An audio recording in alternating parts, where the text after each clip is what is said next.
تو اس کو سمجھ میں آئے گا ان میں صحیح کون ہے غلط. طنز اس نے بھی کیا ہے, طنز اس نے بھی کیا, پہل کس نے کی یہ پتہ ہی نہیں چلے گا. اور خدا کی قسم قیامت آ جائے گی, عورتوں کی لڑائی میں یہ فیصلہ کرنا کہ ان میں صحیح کون ہے غلط کون ہے, کسی کے باپ, کوئی کائنات میں ایسا انسان کا بچہ پیدا ہوا ہی نہیں ہے. اس کا حل جب میرے پاس آتے ہیں میں کہتا ہوں الگ کرو ان دونوں کو, بہو کو الگ رکھو, ساس کو الگ رکھو. کہہ رہے نہیں میں چاہ رہا ہوں کہ جو غلطی ہے اس کو میں نے کہا یہ تیرا باپ فیصلہ کرے گا کہ غلطی کس کی ہے؟ یہ فیصلہ کون کرے گا؟ دونوں ایسے ہی بولیں گے, ایک تو بات کاٹیں گی, ادھر لے جا کے سنو گے اس کی, ادھر لے جا کے سنو گے, نہیں ہو سکتا فیصلہ بھائی. وہ رائی کا پہاڑ بناتی ہیں خواتین اتنی سی بات کو بڑا چڑھا کر. اور پھر ساس بہو میں ایک دفعہ یہ پیدا ہو گیا نا کہ یہ مجھ سے نفرت کرتی ہے, مجھے نیچا دکھانے کی, اور پھر اب تو ہر بات میں یہی ہوگا. اب یہ آٹومیٹک ہو گئے ہیں.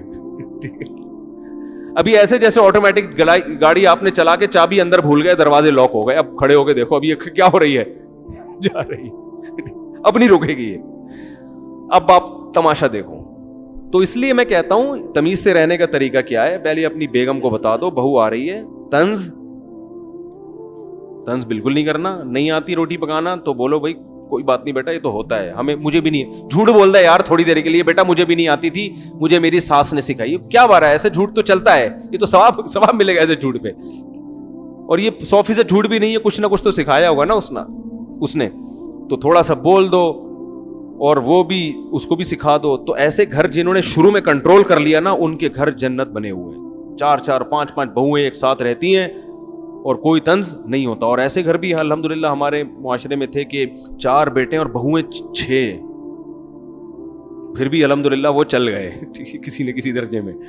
خیر, تو طنز نہ کرو. طنز سے معاملہ کیا ہوتا ہے؟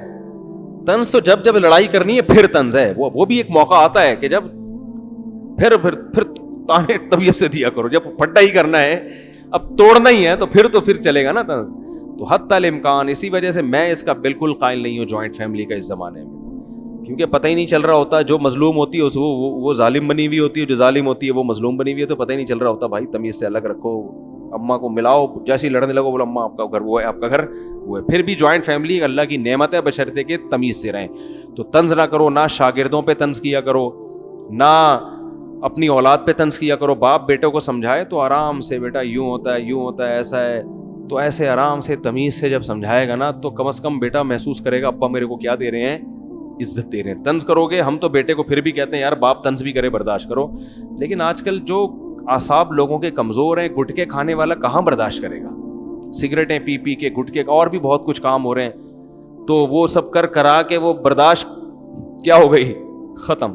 آرام سے تمیز سے ٹھنڈا کر کے آرام سے. ہمارے استاذ نے ایک واقعہ سنایا کہ ایک طالب علم جو تھا نا, پڑھائی میں دلچسپی نہیں لے رہا تھا, پڑھائی میں حالانکہ بہت ذہین تھا. جو معاشرے کی اصلاح چاہتے ہیں نا, ان کا ایٹیٹیوڈ یہ ہوتا ہے, حالانکہ ذہین ہے, پڑھ نہیں رہا. استاذ نے کبھی ایک تھپڑ, کبھی وہاں سے تھپڑ, ابا بھی کوٹ رہے ہیں پکڑ کے اس کو. تو کہہ رہے مجھے بتایا کہ یار اس کو مارتے رہتے ہیں. تو میں نے جائے اس کو سائڈ پہ لے کر گیا. میں نے کہا بھائی پہلی بات میں گارنٹی دیتا ہوں آئندہ تم پہ کوئی ہاتھ نہیں اٹھائے گا. لڑکے کی عمر ہوگی 16-17 سال, بالکل ینگ. کہہ رہے میں نے کہا ہاتھ نہیں اٹھائے گا. تمہیں اتنا شوق ہے پڑھنے کا, تم پڑھتے کیوں نہیں ہو؟ عزت دی نا اس کو, اور کہا کہ دیکھو جو تمہارے دل میں بات ہے مجھے بتاؤ, میں تمہاری عزت کی بھی حفاظت, تمہارے راز کی بھی حفاظت کروں گا, کیونکہ تم تو بہت اچھا پڑھتے تھے, اچانک کیا ہو گیا تمہیں؟ کوئی میڈیکلی کوئی پرابلم ہو گئی ہے, کچھ بھی ہو گیا ہے, میں پہلی بات تمہارا راز رکھوں گا, تمہیں ذلیل نہیں کروں گا. تو اس نے کہا کہ مجھے عشق ہو گیا اپنی کزن سے, اور ہر وقت وہ میرے دماغ میں بسی رہتی ہے. چاہے واقعی بھی پرانا, اس وقت موبائلوں کا زیادہ استعمال نہیں ہوتا تھا, اور میرے دماغ میں وہ گھس گئی ہے. مجھے ہر وقت اس کے خیالات آتے ہیں, ہر وقت اس سے ملنے کا شوق. اور میں یہ بات اپنے باپ سے نہیں کر سکتا, کیونکہ ہمارے گھر کا ایسا ماحول نہیں ہے کہ ابا سے کہیں ابا مجھے فلانی سے عشق ہو گیا. ابا کہہ کہ چماٹ لگایا, کم بات اپنی عمر دیکھ تجھے پڑھنے کے لیے میں نے بھیجا ہے, اور عشق ہو گیا, تو مولوی بن رہا, مدرسے کا طالب علم تھا, تو مولوی بن رہا ہے. تو اب کیا کیا کہ مدرسے کا تھا, پتہ نہیں کالج کا تھا, مجھے صحیح یاد نہیں ہے. واقعہ یہ ہو گیا کم از کم 20 سال پرانا. تو وہ انہوں نے اس کو جا کے سمجھایا. انہوں نے کہا کہ کوئی بات نہیں, میں تمہارے والد سے بات کرتا ہوں. اس نے کہا نہیں آپ بات کریں گے, ابا غصے میں آ جائیں گے. انہوں نے کہا چھوڑو یار. ابا کو جا کے سمجھایا, دیکھو یہ اچھا بھلا لڑکا ہے, اتنے شوق سے پڑھ رہا تھا, یہ بندہ 2 نمبر نہیں ہے. ایک تو سست ہوتا نا, اس کمبخت کا تو کوئی علاج ہے ہی نہیں. سست کو تو تھپڑ ماریں گے نا تو وہ اور پڑ جائے گا کہ اب تو میرے زخم ہو, میرے تو تکلیف درد ہو رہا ہے, ٹھیک ہے, میں تو اب اٹھ ہی نہیں سکتا. تو اب یہ کہ غلط ہو گیا لیکن عشق ہو گیا ہے, تو آپ اپنے خرچے پہ اس کی شادی کرا دیں وہاں پہ. اگرچہ یہ جاب نہیں کر رہا, لیکن آپ کا بچہ دوبارہ سے پڑھائی میں دلچسپی لے گا, کوئی بڑا ڈاکٹر بن جائے گا, بڑا انجینئر بن جائے گا, کیونکہ سب استاذ اس کی گواہی دے رہے ہیں کہ یہ پڑھنے میں بہت ایکسٹرا آرڈینری ذہین ہے, یہ محنتی بھی اور ذہین بھی. اب فالٹ یہ ہو گیا ہے, تو آپ اپنے خرچے پہ کر دیں. جب یہ کمانا شروع کرے گا تو کھلائے گا نا بیوی کو. کوئی لوفر قسم کا لڑکا تو یہ ہے نہیں کہ آپ کے ذمہ داری پہ چھوڑ کے بھاگ جائے. تو اگر آپ کر لیں تو فائدہ ہوگا. اتنا کہہ رہے ہیں, اس کو سمجھایا, اس کے ابا راضی ہو گئے, ابا نے اپنے خرچے پہ شادی کر لی. کہہ رہے ہیں دوبارہ سے اتنا ماشاءاللہ پڑھ کے دیا, وہ اتنا ذہین, اس کا دماغ سیٹ ہو گیا نا, سیٹنگ پہ آ گیا. ہاں وہ رشتے سے انکار کر دیتے, وہ لڑکی والے راضی نہ ہوتے تو پھر لڑکی والوں سے ریکویسٹ کی جاتی, پھر بھی راضی نہ ہوتے, پھر چترول بنتے تھے. بیٹا جب نہیں دے رہے تو اب تو ہٹا نا وہاں سے دماغ. یہ تھوڑی کہ کوئی بھی کسی پہ لٹو ہو جائے تو بس وہ ہو گیا تو مل جائے گی, نہیں.